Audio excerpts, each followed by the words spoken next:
Hello, welcome to Good Evening KU. I'm Ryan. And I'm Keegan. It was Easter weekend this past weekend, a big weekend in sports. Yeah, it was. So I heard the KU relays were going on, and actually you were there, correct? Yes, we did have the KU relays Thursday through Saturday. I was actually competing Thursday night in the 5K. We had a lot of great individual KU athlete performances this weekend, including Ben Butler winning in the 5K with a time of 14:17. As well as another big performance from NCAA champion Bryce Hoppel in the 800 and 1500 meter, winning both. On the women's side, we also had Nicole Montgomery winning the 800 meter, Sharon Lokiti, who is just finished competing for Kansas, but recent KU alum, winning in the 1500, and Riley Anderson winning in the high jump. We also had a very big record this past weekend. Zach Bradford set a long-standing KU record in the pole vault with a jump of 18 feet 11 inches, wow, which is actually the number 4 jump in the world this year. Wow, sounds like there's a lot of great performances at the relays, and that's awesome that they could Crazy put on. Stuff. Yeah, Zach has jumped well the entire year, and he's just continued to get better, and he really showed it at the relays this weekend. Well, that's awesome to hear. So in other Big 12 news, did you hear about the women's tennis team? I did. Amazing stuff, amazing stuff. Yeah, they actually won the championship in the Big 12, so we're really proud and happy for them that they could accomplish that. That's amazing. Definitely. Now we also have, did you see the announcement that Udoka is coming back to KU for his senior season? Great news for KU today. I saw that on Twitter and after class, and I was really excited. That's going to be big help for us as we haven't had the greatest year in recruiting, but he's going to be a big part and a big cornerstone for our team next year, and I'm really looking forward to that. True. It'll be interesting to see how the Silvio De Sousa appeal happens and what works out with that as well in terms of what our big court will look like with Azubuike. Also, like you said, it was kind of a tough year for recruiting. We recently saw in the past week that 5-star recruits Cassius Stanley and Matthew Hurt both committed to Duke, unfortunately, because KU was on both of their radars.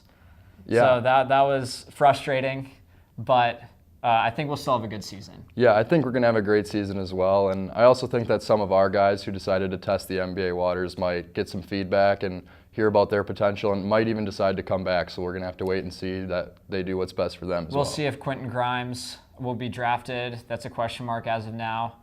But there's a chance he could come back to KU for his sophomore season. Yep.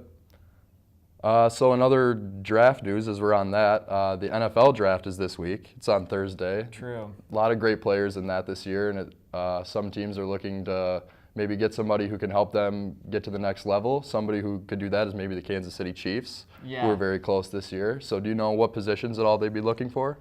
Yeah, the Chiefs are looking for positions, defensive ends, cornerback, safety, anywhere to strengthen the secondary, as we had one of the worst pass defenses this past year. So a big name that kind of stands out is Greedy Williams from LSU. Now, he originally was projected to be a top 10 pick in the recent mock drafts, but lately he's kind of dropped off, and I don't know why. He had a good combine, but a lot of people are saying he might go in the later first round where the Kansas City Chiefs are positioned at pick number 29. In other NFL draft news as well, there have been mixed reports on whether the Arizona Cardinals are going to take Kyler Murray, the Heisman Trophy winner from Oklahoma, with the number 1 pick or not. Seeing different reports every single day, going back and forth. They're going to take him. They love him. But we'll just see coming up Thursday night. What's your opinion on that? Do you think the Cardinals are going to draft him at number 1, or do you think he's going to fall back a couple of picks with maybe Bosa being up there or some other big names that could help any team? Right. The most recent news I saw was that they were going to probably pass on him, but I don't know. I think he's the most talented player in the draft, and so I don't know if you can pass up that kind of talent. I agree. But thank you. That is all we have for hosting today. Good Evening KU. And we'll be right back.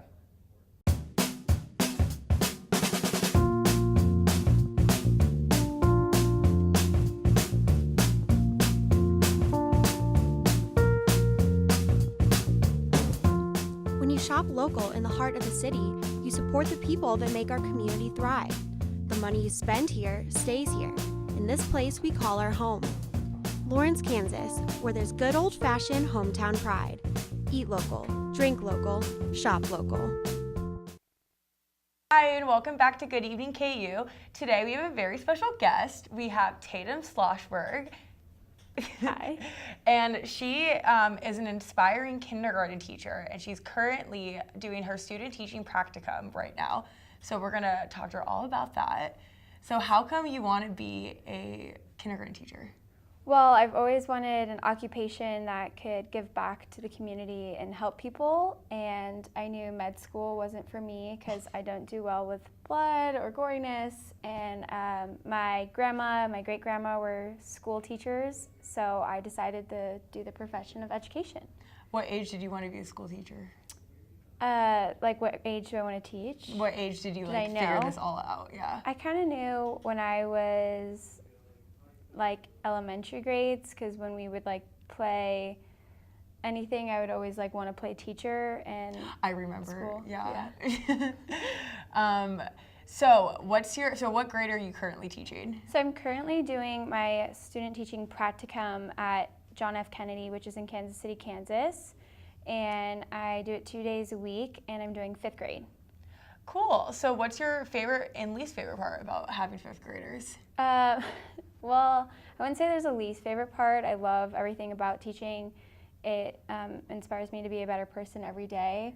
Something that is hard about 5th graders, they're just closer to middle school, so they're near that transition of becoming closer to a teenager, so it's kind of hard to find that line of how to act with them, because you need to still be to discipline them, but yet at a certain extent. You want to relate to them also at the same time. And I want to relate. Yeah. I don't want to ever come across too mean, and Yeah. but also don't want to be too nice. You don't want to be you want to be their friend, but you don't want to be their friend. Right. That balance, that perfect balance. I get it. Cool. Okay, so how many times a week do you get to go see these 5th graders? Yeah, so I usually do it 2 days a week. I go Tuesdays and Thursdays. Today I went as well, so sometimes I'll go on a Monday or a Wednesday. It really just depends how much work I have to do. If I have a free day, if we have classes off, I'll always just try to pitch in an extra helping hand with my mentor, and she's really great. So Is that is that the main? So does this class have a main teacher, and then you come and help? yeah, so my main teacher is Miss Schmidt. She's great, Heather Schmidt, and I help her out. So I'll email her or communicate with her if she ever needs an extra hand for the day. I can always come in if it's not on the day I'm scheduled for. Cool. Okay, and then so you're kind of like the TA in college Yeah, terms, but for exactly. 5th graders. Yeah. And then you start your student teaching, your real student teaching next Yes. year. So tell me, what's the difference? Are you going to be their main teacher, or is it still kind of like you help their main teacher Yes. type thing? So it's basically like what I'm doing now, just a little more complex and a lot more work. I'm in the classroom Monday through Friday, so I'm there 5 days a week, and I'm there from when school starts to when school ends.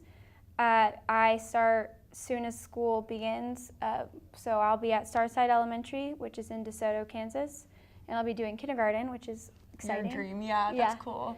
But the difference is I'll just be in there 5 days a week compared to 2, and I'll be doing more work with the students, more hands-on work, and I'll be basically the teacher, and she'll be observing me more than I am observing her. So the practicum, I'm observing more, basically helping out that teacher, where as if the student teaching, she's helping me more and observing me. Awesome. Cool. Okay, so this going 5 times a week, how many times do you do you still have to go to regular classes, or does this count for all your credits? That's a great question. So I do go 5 days a week, which is a lot, especially as a college senior. And it seems like it's a lot of work, but it's a lot of work that I'm willing to do and I'm excited and passionate about. We do still have classes, so we'll go to class, everyone that's in the education major, as I'm talking about, we'll go to class Wednesdays from 4:30 to 7:30 p.m. And then we actually end that student teaching period at the end of October and begin other classes. So we kind of end a new semester or begin a new semester in the middle of regular KU student semester. Okay, cool. All right, well, I had a great time talking to you today. Yeah. Thank you so much. Well, thank you so much for having me. Of course, and then we'll be back with the news.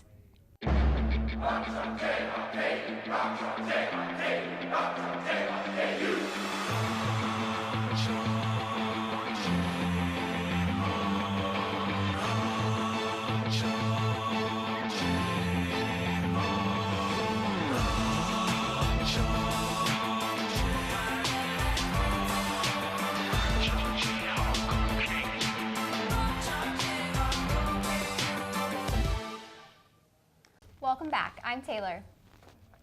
And I'm Dakota. This is your Monday Good Evening KU News Update. The death toll in Sri Lanka from yesterday's Easter Sunday attacks is up to 290 people.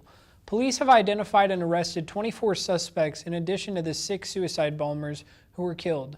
Most of the dead are Sri Lankan Christians, although at least 39 tourists were killed, including 2 Americans. Authorities have declared a state of emergency with a national day of mourning on Tuesday. The government has also enforced a social media blackout in order to contain any additional violence.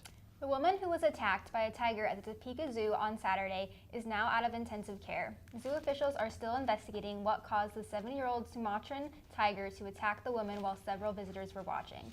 There are no plans to euthanize the tiger at this time. In sports, it was a busy weekend for the Jayhawks, both at home and on the road. KU co-hosted the Big 12 Tennis Championships with home court advantage.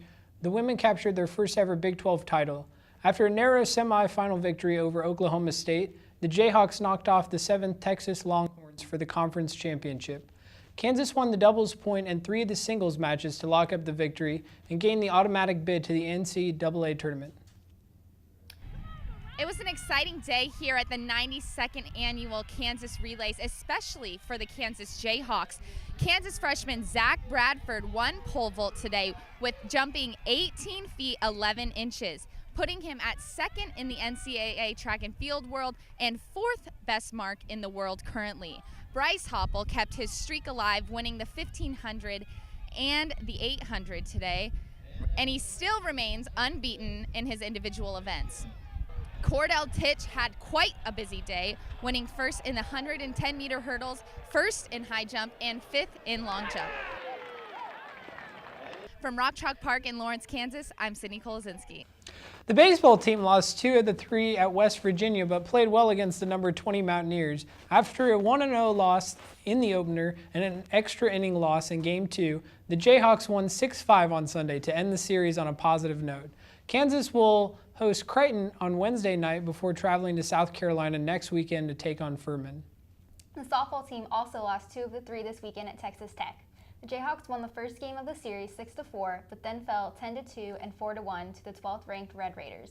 Kay will be back at home next weekend, hosting Texas on Friday, Saturday, and Sunday. And that will wrap it up for today's news update. After the break, Kaylin will be here with the latest forecast. Please keep watching. Have a nice day. You too.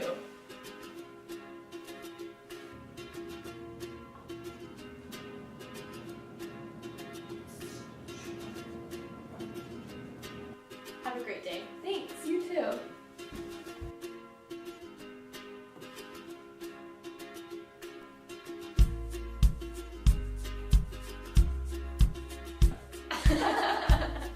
Make someone's day.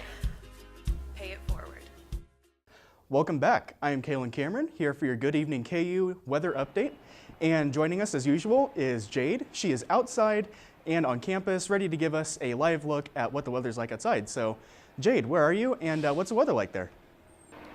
Hey Kaylin, I am outside Budick Hall right now in front of the beautiful tulips. As you can see, there's a ton of people walking by. It's honestly perfect today. The sun is out, there's a nice breeze, everyone's out and about walking and riding bikes and driving by with the windows down. And since it's Earth Day too, there's a lot of people outside planting trees and really making an effort to help the environment, so that's really cool to see. Awesome. So is there a lot of people outside that are kind of enjoying the day, or and like what's some of the clothes that people are wearing outside right now? So people are mostly wearing t-shirts and shorts. It was a little bit cooler this morning, so a lot of people are still wearing their layers from this morning, but it's beautiful weather and people are out and about wearing their summer and spring clothes, so it's really cool to see. Awesome. Well, thank you so much for joining us, and you can go ahead and head on back into the studio. All right, thanks so much.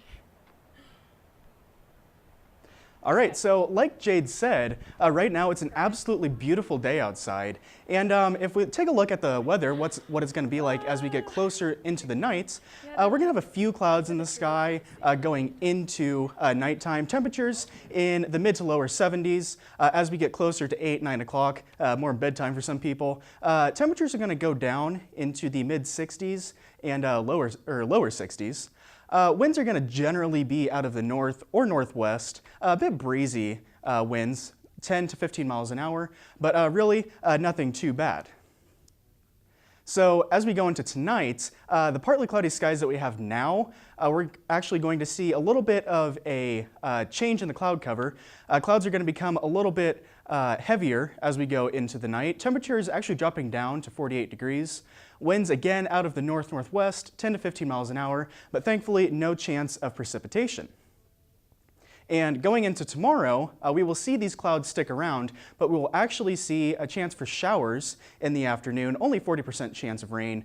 Again, winds a little bit breezy out of the north, 10 to 15 miles an hour, and temperatures going up into the upper 60s.